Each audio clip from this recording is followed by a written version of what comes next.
अगर कुछ नहीं किया गया तो सब मारे जाएंगे। दोस्तों जरा सोचिए, अगर आपके शहर में एक नया पुल बना हो और बनने के सिर्फ 20 मिनट बाद ही वो टूटने वाला हो, हजारों लोगों की जान खतरे में हो और एक 16 साल का लड़का भ्रष्ट सिस्टम की पोल बड़े बड़े मंत्रियों के सामने खोलने वाला हो, तो उसके साथ क्या होगा? आइए देखते हैं इस कहानी में, क्या वो ये कर पाएगा?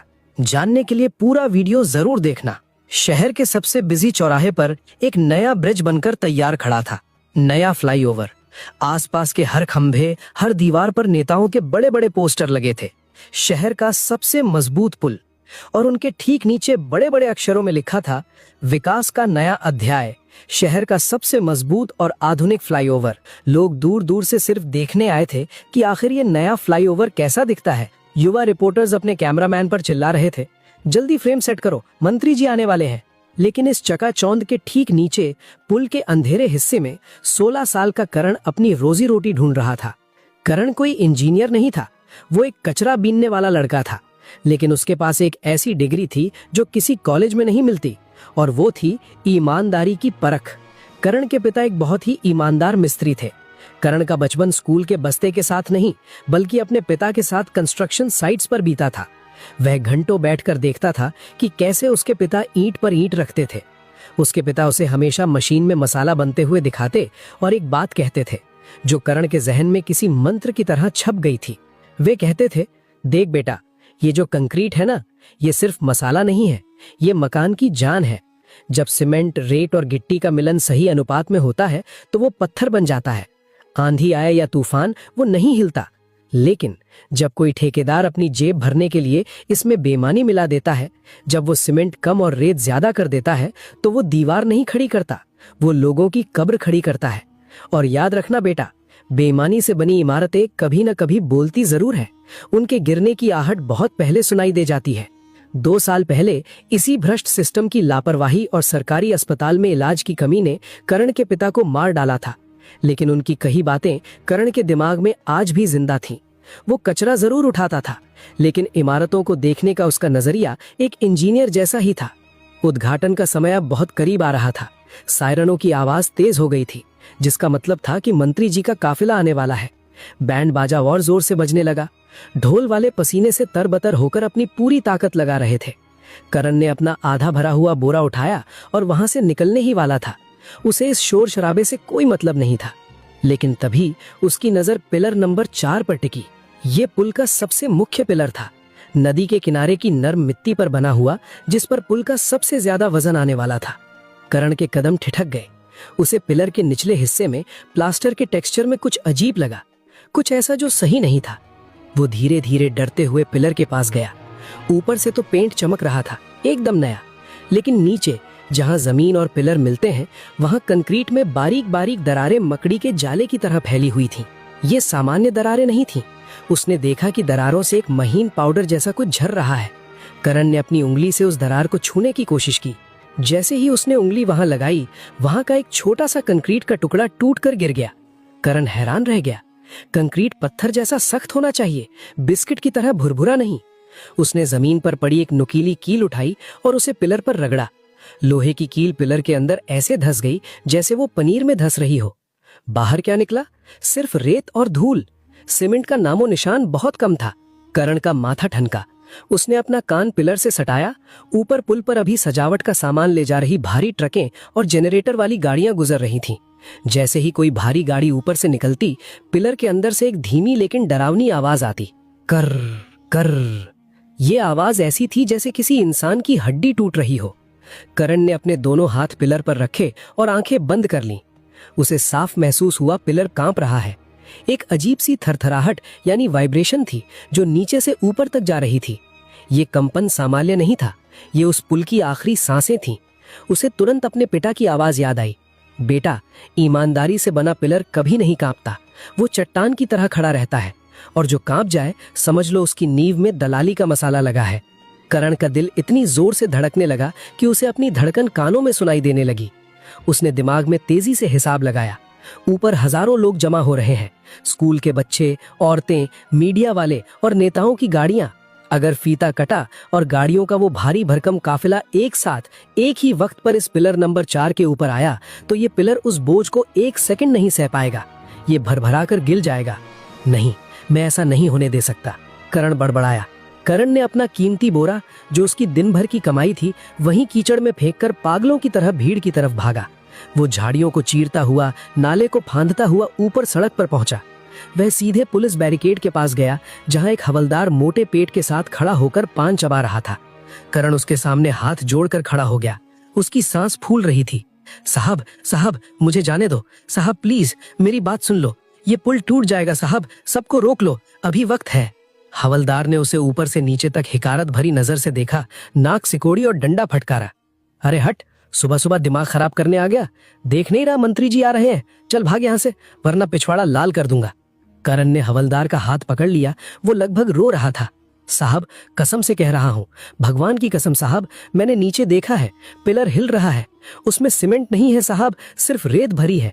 जैसे ही गाड़ियां चढ़ेंगी सब मर जाएंगे। सिर्फ 20 मिनट बचे हैं। हवलदार को गुस्सा आ गया। उसने करण को जोर से धक्का दिया। करण लड़खड़ाकर पीछे गिरा। तुझे ज्यादा पता है बे? वो जो बड़े बड़े इंजीनियर सूट पहनकर घूम रहे हैं, वो पागल हैं क्या? तू सिखाएगा उन्हें इंजीनियरिंग? चल निकल यहाँ से, वरना अभी गाड़ी में डाल दूंगा। करण जमीन पर गिर पड़ा, लेकिन उसकी आंखों में आंसू नहीं, एक बेबस गुस्सा था। लेटे लेटे उसने देखा कि वही हवलदार अब एक काले शीशे वाली लग्जरी कार को रोककर खड़ा था। कार का शीशा नीचे हुआ। अंदर से किसी ने 500 का 10 नोट हवलदार के हाथ में थमाया और हवलदार ने मुस्कुराते हुए बैरिकेड हटा दिया। उस अमीर आदमी के लिए नियम टूट गए, लेकिन जान बचाने वाले बच्चे के लिए डंडे थे। दोस्तों, देखा आपने, क्या हमारे देश में ये आम बात नहीं हो गई है? आप कभी किसी सरकारी दफ्तर में अपना जायज काम कराने गए हो और आपसे कहा गया हो कि थोड़ा चाय पानी का खर्चा दो, वरना काम नहीं होगा? अगर आपके साथ भी कभी ऐसा हुआ है कि बिल की बात नहीं सुनी गई, तो हमें अभी कमेंट करके जरूर बताएं। आपके कमेंट्स बताएंगे कि ये बीमारी कितनी गहरी है। खैर, कहानी पर वापस आते हैं। करण ने हार नहीं मानी। वो जानता था कि नीचे के लोग, ये सिपाही, ये गार्ड, ये नहीं सुनेंगे। इनकी आत्मा मर चुकी है। उसे ऊपर जाना होगा, सीधे उन लोगों के पास जिनके हाथ में माइक है। वह बैरिकेड के नीचे से रेंग कर भीड़ के पैरों के बीच से निकला और पागलों की तरह दौड़ता हुआ सीधे मुख्य मंच की सीढ़ियों की तरफ भागा। उसके कपड़े फटे थे, चेहरे पर कीचड़ था। वो किसी डरावने सपने जैसा लग रहा था। वो रुका नहीं, दौड़ता हुआ सीधे चीफ इंजीनियर वर्मा और कलेक्टर के सामने जाकर खड़ा हो गया, जो मंच पर खड़े होकर हंस रहे थे। करण ने अपनी पूरी ताकत बटोरी और चिल्लाया, रुक जाइए, ये पुल गिरने वाला है। उसकी आवाज में इतना दर्द और चीख थी कि पूरे मंच पर अचानक सन्नाटा छा गया। बैंड वाले रुक गए, माइक की आवाज गूंज कर रह गई। हजारों लोगों की नजरें उस गंदे से लड़के पर टिक गईं। मुख्य इंजीनियर वर्मा, जिसने महंगा सूट पहन रखा था और जो अभी अपनी तारीफें सुन रहा था, गुस्से से लाल हो गया। ये भिखारी यहाँ स्टेज पर कैसे आया? सिक्योरिटी, क्या कर रहे हो तुम लोग? इसे उठाकर बाहर फेंको। 2 हट्टे कट्टे सिक्योरिटी गार्ड्स करण की तरफ लपके। उन्होंने करण के हाथ मरोड़ दिए, लेकिन करण ने दर्द की परवाह किए बिना इंजीनियर वर्मा की आंखों में आंखें डालकर वो बात कही जो सबकी बोलती बंद कर दे। साहब, आप मुझे मरवा दो, मुझे जेल में डाल दो, पर सच नहीं बदलेगा। पिलर नंबर 4, आपने उसमें 40% सीमेंट कम डाला है ना? बताइए साहब, क्योंकि उसका पैसा आपकी और ठेकेदार की जेब में गया है। ये पुल लोहे और सीमेंट से नहीं, भ्रष्टाचार के पैसों से खड़ा है। इसमें ऊपर से नीचे तक सबका कमीशन सेट है, इसलिए आप मेरी बात नहीं सुन रहे। इंजीनियर का चेहरा सफेद पड़ गया। उसके माथे पर पसीना चमकने लगा। करण ने भरे मंच पर वो बात बोल दी थी जो सब जानते थे, पर बोलने की हिम्मत किसी में नहीं थी। बकवास बंद कर, इंजीनियर चिल्लाया। उसकी आवाज कांप रही थी। तुझे पता है हम कौन है? ये सरकारी प्रोजेक्ट है, IIT से टेस्टिंग हुई है इसकी। तू अनपढ़ गवार हमें सिखाएगा? टेस्टिंग कागज पर हुई होगी साहब, नियत की टेस्टिंग नहीं हुई है। चीखा करण। उसकी आंखों से अब आंसू बहने लगे थे। मैंने उसे कांपते हुए महसूस किया है। मैंने अपने कानों से उसे रोते हुए सुना है। भगवान के लिए अभी लोगों को रोक लो, गाड़ियों को ऊपर मत आने दो। वहां खड़े कुछ लोग और मीडिया वाले ये तमाशा देख रहे थे। किसी ने कैमरा करण की तरफ घुमाया, लेकिन सिस्टम का अहंकार और लालच बहुत बड़ा होता है। एक बड़े नेता के चमचे ने आगे बढ़कर कहा, अरे ये सब विपक्ष की चाल है। हमारा प्रोग्राम खराब करने के लिए इस बच्चे को पैसे देकर भेजा है। ये नौटंकी कर रहा है, हटाओ इसे यहाँ से। मत करो साहब, पाप लगेगा, मासूम बच्चे मारे जाएंगे। बस एक बार चेक कर लो, भगवान के लिए रुक जाओ। लेकिन किसी ने नहीं सुनी। करण को किसी कचरे की बोरी की तरह घसीटकर बैरिकेड के बाहर धूल में फेंक दिया गया। तभी माहौल में एक अजीब सी हलचल हुई। दूर से पुलिस के सायरन और हूटरों की तेज आवाजें गूंजने लगी। काले रंग की 10 चमचमाती हुई बड़ी बड़ी एसयूवीज और फॉर्च्यूनर गाड़ियों का काफिला धूल उड़ाता हुआ ब्रिज के पास आके रुका। सबसे बीच वाली मर्सिडीज का दरवाजा खुला। पहले बाहर निकले ब्लैक कैट कमांडोज, जिन्होंने तुरंत चारों तरफ घेरा बना लिया। और फिर बाहर निकले माननीय मंत्री जी। मंत्री जी मंच पर आ चुके थे। उन्होंने मुस्कुराते हुए सोने की कैंची उठाई। सामने लाल फीता बंधा था। बैंड जोर से बजने लगा। कैमरा फ्लैश चमकने लगे। करण धूल में पड़ा था। उसने अपनी आंखें कसकर बंद कर ली थीं।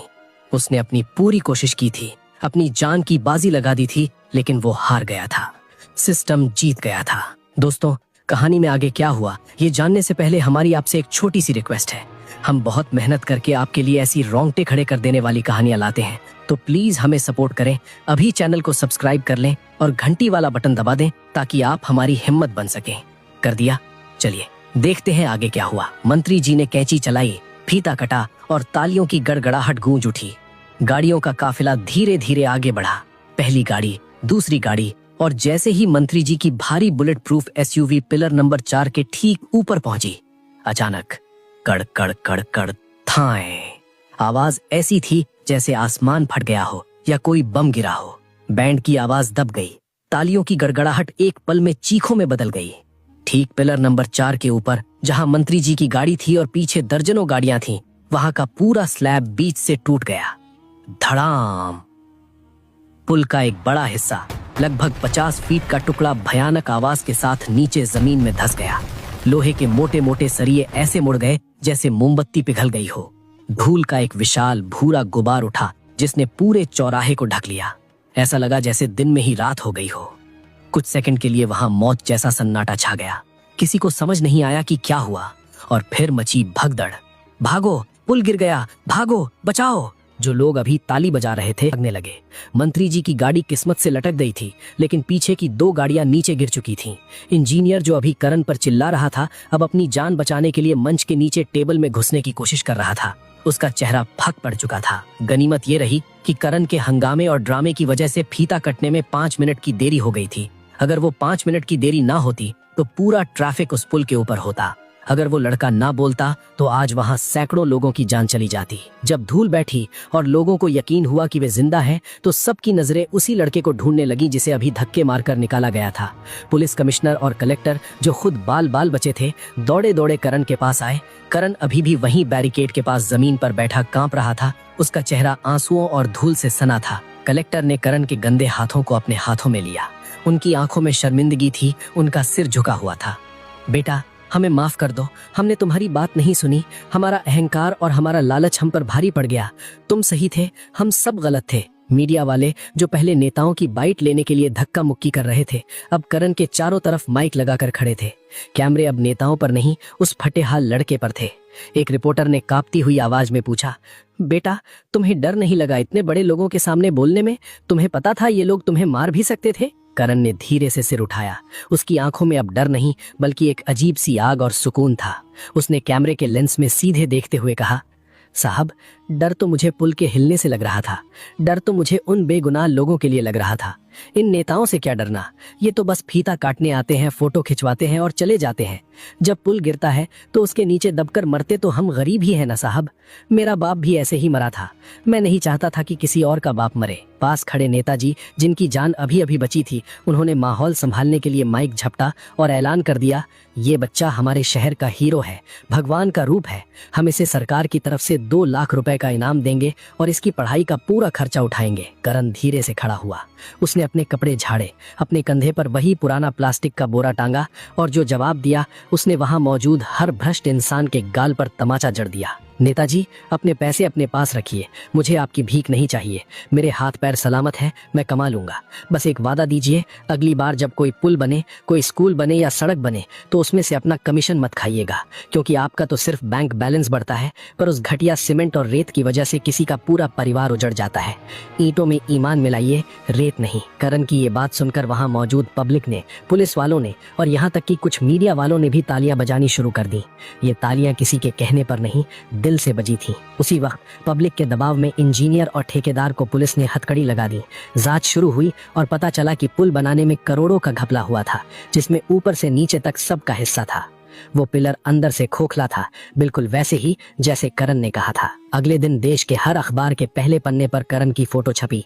हेडलाइन थी, कचरे के ढेर में मिला असली सोना। 16 साल के करण ने सिस्टम को आईना दिखाया। करण ने उस दिन साबित कर दिया कि इंसान कपड़ों से, पैसों से या पद से बड़ा नहीं होता। इंसान बड़ा होता है अपने कर्मों से, अपनी हिम्मत से और अपनी नीयत से। उसने उस दिन सिर्फ जान नहीं बचाई, उसने सोए हुए शहर को जगा दिया। उसने बता दिया कि अगर नीयत साफ हो तो एक अकेला इंसान भी पूरे सिस्टम को हिला सकता है। तो दोस्तों, ये थी करण की कहानी, एक ऐसी कहानी जो हमें सोचने पर मजबूर करती है। अगर इस कहानी ने आपके दिल को छुआ है तो प्लीज हमारे चैनल को अभी सब्सक्राइब कर लें, ताकि हम ऐसी ही और बेहतरीन कहानियां आप तक लाते रहें।